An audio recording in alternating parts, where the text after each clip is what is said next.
वर्धापन दिन मेळाव्यामध्ये बोलताना रोहित पवारांनी एक कविता वजा मनोगत सादर केलं। यावेळी त्यांनी शरद पवारांची निष्ठा कायम राखणाऱ्यांना मुंग्यांची तर सत्तेसाठी पक्ष सोडून गेलेल्यांना मुंगळ्यांची उपमा दिली। काय म्हणाले रोहित पवार पाहूया। पक्षाच्या या रोपट्याचा आज वटवृक्ष झाला। काही पारंब्यांनी स्वतंत्र मूळ धरलं।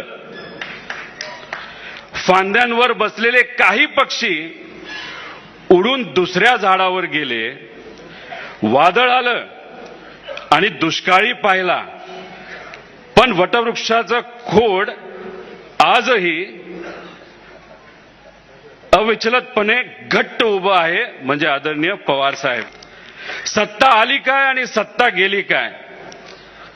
सत्तेच्या गुळाभोवती जमा झालेली मुंगळे सत्ता जाताच गायब झाले, पण आपलं घर बांधण्यासाठी कण कण माती बाहेर काढणाऱ्या मुंगीप्रमाणे अविरत कष्ट करणारे कार्यकर्त्या हा मात्र आदरणीय पवार साहेबांबरोबर आणि आपल्या पक्षाबरोबर आजही आहे।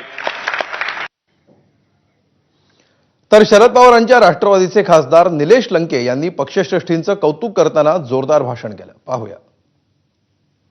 एखादा कार्यकर्ता आंदोलनाला बसला तरी साहेब ते कलेक्टरला सांगतात माझा कार्यकर्ता आंदोलनाला बसला, तुम्हाला जा गेलं पाहिजे।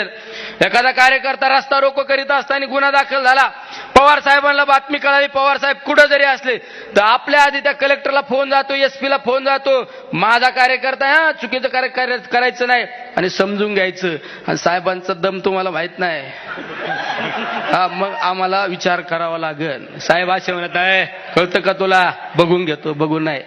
तुम्ही चुकीच्या पद्धतीने जर वागले तर आम्हाला विचार करावा लागेल। रावणा इतका सर्वश्रेष्ठ त्याचा सुद्धा काळ संपला।